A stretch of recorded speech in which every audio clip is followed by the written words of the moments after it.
Hello guys, welcome to knowledge is currency KIC history. I am Mehul. આજે આપણે નવું chapter શરૂ કરીશું, વૈદિક ધર્મ અને સંસ્કૃતિ. આપણે જે પહેલાં વૈદિક પીરિયડની વાત કરી, હવે આપણે લેટર વૈદિક પીરિયડની વાત કરીશું.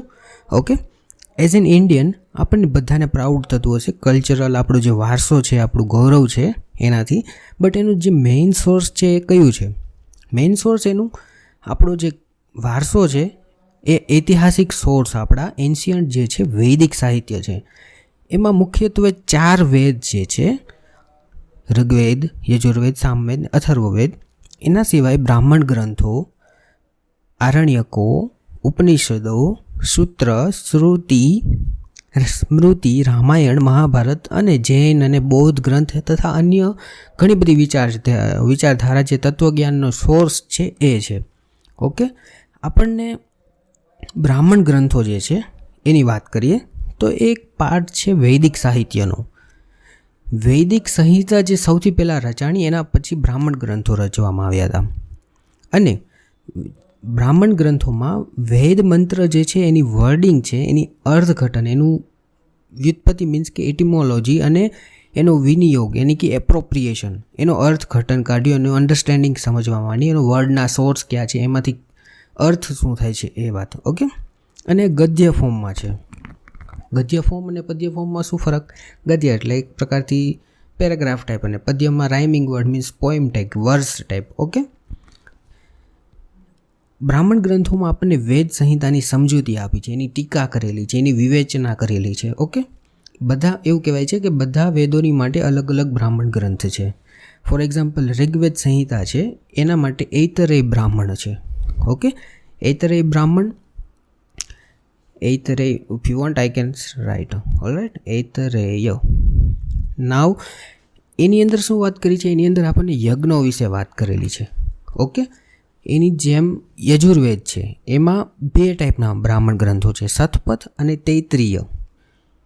સતપથ અને તૈત્રીય, ઓલ રાઈટ. આ ગ્રંથ છે એ બેની આપણે વાત કરીએ તો સતપથ જે છે શુક્લ યજુર્વેદ માટે છે. એની અંદર આપણને પિતૃ, સોમ, રાજસૂય એવા મોટા મોટા જે યજ્ઞો છે એની વિશે માહિતી આપેલી છે. અને એમાં રાજાના નામ તથા ચરિત્ર, એમનું વર્ણન, આ બધી વસ્તુઓ પણ ઇન્ક્લુડ છે. આ કોણે કરેલી છે? બાય યાજ્ઞવલ્ક્ય ઋષિ, ઓલ રાઈટ. એની જેમ તૈત્રીય જે છે એ કૃષ્ણ યજુર્વેદ માટે છે. ઓકે, તો થર્ડ જે ગ્રંથ આપણું છે વેદ, સામવેદ સંહિતા, એના માટે 8 ટોટલ બ્રાહ્મણ ગ્રંથો છે, 8. ઓકે, અને અથર્વવેદ છે એના માટે ગોપદ બ્રાહ્મણ ગ્રંથ છે, જેની અંદર ગાયત્રી સમજૂતી પણ આપેલી છે. સો ઓલ રાઈટ, આપણે અહીંયા જોયું કે યજ્ઞ છે, એનું વર્ણન છે, સમાજના રીતિ રિવાજો છે, આધ્યાત્મિકતા છે, ફિલોસોફિકલ વિચારધારા છે, આ બધી માહિતી આપણને બ્રાહ્મણ ગ્રંથોમાંથી મળે છે. હવે નેક્સ્ટ ટોપિક છે આપણો આરણ્યકો. આરણ્યકોની અંદર સંહિતા છે, બ્રાહ્મણ ગ્રંથો છે, એની પછીનો જે રચના થઈ એ આરણ્યકો છે. જીવનના અંતિમ સમય વખતે આર્યો જે હતા એ લોકો ચિંતન તથા મનન કરીને જે ગ્રંથ રચ્યા છે એને આરણ્યકો કહેવાય છે.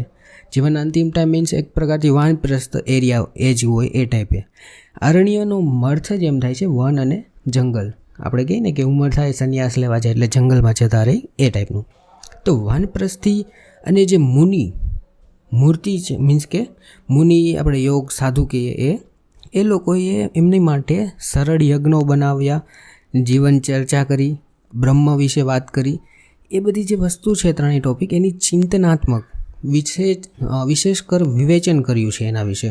ઓલ રાઈટ, યજ્ઞકાંડની અંદર એના સિવાય આધ્યાત્મિક સ્વરૂપ, આ બંને વસ્તુનું પણ વિવેચન અને એની વિચારધારા જે આપેલી છે આરણ્યકોમાં. બ્રહ્મનું તત્વજ્ઞાન, આત્માનું તત્વજ્ઞાન, એના વિશે ઉપદેશ આપવામાં આવ્યા છે. ઐતરીય સખાયન આરણ્યક જે છે એ ઋગ્વેદ માટે છે. જેમ આપણે પહેલાં બ્રાહ્મણ ગ્રંથોની વાત કરી એવી રીતે આરણ્યકોમાં પણ પર્ટિક્યુલર વેદ માટે કોઈ આપણને આરણ્યકો મળે છે. ઓકે, શુક્લ યજુર્વેદ જેની અંદર જધ્યાદીન બૃહદારણ્યક અને કર્મ બૃહદારણ્યક, આ 3 ટાઈપના આરણ્યકો છે. ઓકે, પછી જૈમિનીયોપનિષદ આરણ્યક, એ પણ શુક્લ યજુર્વેદ માટે છે. મીન્સ પર્ટિક્યુલર ગ્રંથ માટે છે, નામ તમને યાદ ના રહી તો ઇટ્સ ઓકે, બટ આપને થોડી ઘણી ખબર હોવી જોઈએ. તો આરણ્યકોમાં જોઈએ તો ઇન શોર્ટ ધર્મ ભાવના વિશેની વાત કરેલી છે. ઓલરાઈટ, હવે આપણે થર્ડ ટોપિક જે છે આપણો ઉપનિષદ, એની વિશે વાત કરીએ. ઉપનિષદોમાં સ્પિરિચ્યુઅલ અને દાર્શનિક વિચારધારાની વાત કરેલી છે. ઓલરાઈટ, આપણને ખબર જ છે કે વેદ એક પ્રકારથી કહેવાય તો ગ્રંથ છે, બટ જે વૈદિક સાહિત્ય છે ને એ ઘણું વિશાળ છે. જે બેઝિક 4 વેદ હતા વૈદિક યુગમાં, કોઈ એક વ્યક્તિથી રચાયેલા છે એવું નથી, બધા અલગ અલગ બ્રાહ્મણો છે, અલગ અલગ વ્યક્તિ દ્વારા ઇન્ક્લુડ કરીને એક ભેગું કમ્બાઇન સ્વરૂપ આપેલું છે. ઓકે, એવી રીતે સંહિતા, બ્રાહ્મણો, આરણ્યક, ઉપનિષદો બધું ભેગું થઈને વેદ બને છે. વૈદિક ટાઈમમાં સ્તુતિ, આહુતિ તથા દેવને, ભગવાનને પ્રસન્ન કરવા માટે જે અલગ અલગ ધાર્મિક વિધિઓ વિકસી હતી એ બધી વસ્તુઓ આમાં ઇન્ક્લુડ કરેલી છે. જે દેવ દેવીઓની માન્યતા હતી, યજ્ઞમાં તત્વચિંતન, તત્વદર્શન, આ બધી વસ્તુ શ્રુતિ, સ્મૃતિ, સંહિતા, બ્રાહ્મણ ગ્રંથો, આરણ્યકો, ઉપનિષદ, ષડદર્શન, આ ટોટલી એન્ડમાં બધું ડેવલપ થાય છે. ઓકે, તો હવે આપણે ઉપનિષદની વાત કરીએ. ઉપ એટલે નજીક, પાસે, સમીપ. ઓકે, અને નિષદ એટલે બેસનારો. ગુરુના અથવા પરમતત્વના ચરણમાં રહસ્યમય અને ગૂઢ જ્ઞાન મેળવવા માટે નજીક બેસીને શીખનાર એને ઉપનિષદ કહેવાય છે. અને ઘણા લોકો એમ પણ કહે છે કે ઉપનિષદમાં જે સદમાં અર્થ છે એનો અર્થ થાય છે ગતિ અથવા નાશ. અજ્ઞાનનો નાશ કરીને જ્ઞાન તરફ રસ્તો લઈ જાય છે અને પરમતત્વ જ્ઞાનની તરફ આપણને ગતિ કરાવનાર શાસ્ત્ર એટલે ઉપનિષદ. ઓકે, આ બેઝિક ડેફિનેશન હતી, મીન્સ કે અર્થ ઇન શોર્ટ. ઓકે, વૈદિક સાહિત્યના અંત ભાગમાં ઉપનિષદ રચાયા હતા, એટલે જ એને વેદાંત કહે છે. વેદનો અંતિમ છેડો એટલે વેદાંત, અને એ છે ઉપનિષદ.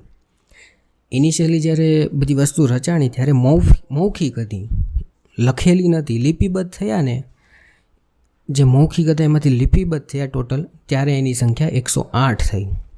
એટલે જ ગુજરાતમાં મે બી એમ્બ્યુલન્સનો નંબર રાખેલો હશે. Okay, it's okay. હવે આપણે જોઈએ તો ઇફ યુ વોન્ટ, આપણે આની ઇમ્પોર્ટન્ટ લિસ્ટ જે છે એ પણ જોઈ શકીએ છીએ. For example weight. ઓકે, આપણે જે લિસ્ટ જે છે ઉપનિષદોની એ અહીંયા જોઈ શકીએ છીએ. ઈશોપનિષદ, પ્રશ્નોપનિષદ, તૈતરીય ઉપનિષદ, ઋષિ પૂર્વતાપ, કેનોપ, મુંડકોપ, ઐતરેય, બૃહદારણ્યક, કઠોપ, માંડુક્યોપ, છાંદોગ્ય. ઓકે, આ બેઝિક ઇમ્પોર્ટન્ટ લિસ્ટ છે. એના સિવાય 108 છે ટોટલ, એટલે આપણે બધાને જોવાના, અત્યારે લિસ્ટ યાદ રાખવાની જરૂર નથી. Okay, let us back to the white board. Okay, fine. જે બૃહદારણ્યક, છાંદોગ્ય ઉપનિષદ છે એ શરૂઆતમાં ગદ્યમાં હતું. મેં તમને વાત કરી ગદ્ય પદ્ય. ગદ્ય મીન્સ એક પ્રકારથી passage type, story type. Okay, અને એમાં આપણને ક્વેશ્ચનરીઝ ફોર્મમાં સમજાવવામાં આવ્યું છે, મીન્સ કે સવાલ પૂછે એનો જવાબ હોય એને એ રીતે સમજાવવામાં આવે છે. અને એના સિવાય એક ક્વેશ્ચન આવી શકે છે કે કયો જે ઉપનિષદ છે જેનું નામ છે કેનોપનિષદ, એ પદ્યમાં છે, મીન્સ કે વર્સ ફોર્મમાં. ઓકે, રિધમ ફોર્મમાં. ઉપનિષદોમાં આપણને અસત્યથી સત્ય તરફ જવાનો માર્ગ, મૃત્યુથી અમૃતત્વ તરફ જવાનો માર્ગ અને અંધકારથી પ્રકાશ તરફ જવાનો માર્ગ આપવામાં આવ્યો છે. મનુષ્યની અંદર આત્મા જે છે, બ્રહ્મ છે, જે બ્રાહ્મ સ્વરૂપે છે, એની અંદર તત્વમસી, સોહમ, બ્રહ્મસ્વમી, આ બધા શબ્દો છે એનો અર્થ બ્રહ્મ સ્વરૂપ જેવું છે. સાચો જ્ઞાની એ જ કહેવાય છે, એવું કહે છે કે જેની અંદર બ્રહ્મ છે, જે બ્રહ્મને જાણે છે. ઓકે, જેની અંદર બાળક જેવી નિર્દોષતા છે, સરળતા છે, નિષ્કપટતા છે, સત્યને પામવાની જિજ્ઞાસા હોય છે, એ બ્રહ્મ કહેવાય છે. ઓકે, તો મનુષ્યનો અંતિમ ગોલ મોક્ષ પ્રાપ્તિ જે કહે છે એ બ્રહ્મ પ્રાપ્તિ છે. ઓકે, જ્ઞાન પ્રાપ્તિ માટે ઘણા ઉપનિષદ એમ કહે છે કે સંસાર ત્યાગવાની જરૂર નથી, અને કોઈ ઉપનિષદમાં એમ પણ કહ્યું છે કે તમારે સંસારને છોડવું પડે એ રીતે. ઓકે, તો અલગ અલગ ડેફિનેશન છે એઝ પર ઉપનિષદ.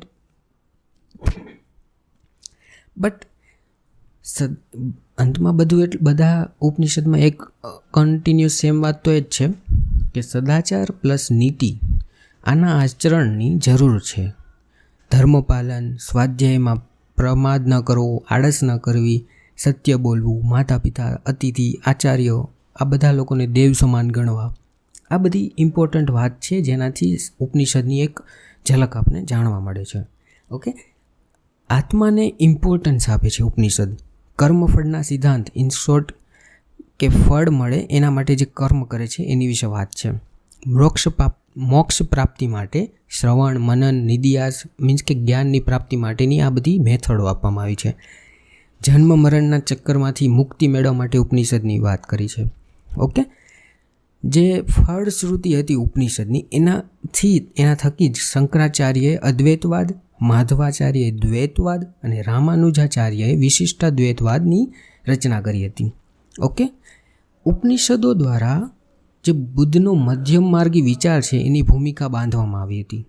ગાર્ગી, લોપામુદ્રા, મૈત્રેયી, જાંબાલી, ઘોષા, વિશ્વંભસ, અપાલા આ બધી મહિલાઓ વિદુષી બની હતી. ઓકે, પછી જર્મન મેક્સ મુલર એક હિસ્ટોરિયન છે, એમના પ્રમાણે વેદાંતના મૂળમાં પણ ઉપનિષદ છે. જર્મન મેક્સ મુલર એમના પ્રમાણે જે હાઈએસ્ટ લેવલનું થિંકિંગ છે ને એ ઉપનિષદોમાં આપવામાં આવ્યું છે. ઓકે, તો આજે આપણે આ ઉપનિષદો, આરણ્યકો, બ્રાહ્મણ ગ્રંથો એની વિશે વાત કરી, વેદની વાત કરી. ઓકે, આ લેટર વૈદિક પીરિયડની વાત છે, એના વેદ સાહિત્યની વાત હતી. હવે આપણે નેક્સ્ટ ટોપિકમાં છ દર્શન એની વાત કરીશું, ષડ દર્શન. Okay, thank you very much. ફરીથી મળીશું. ધન્યવાદ.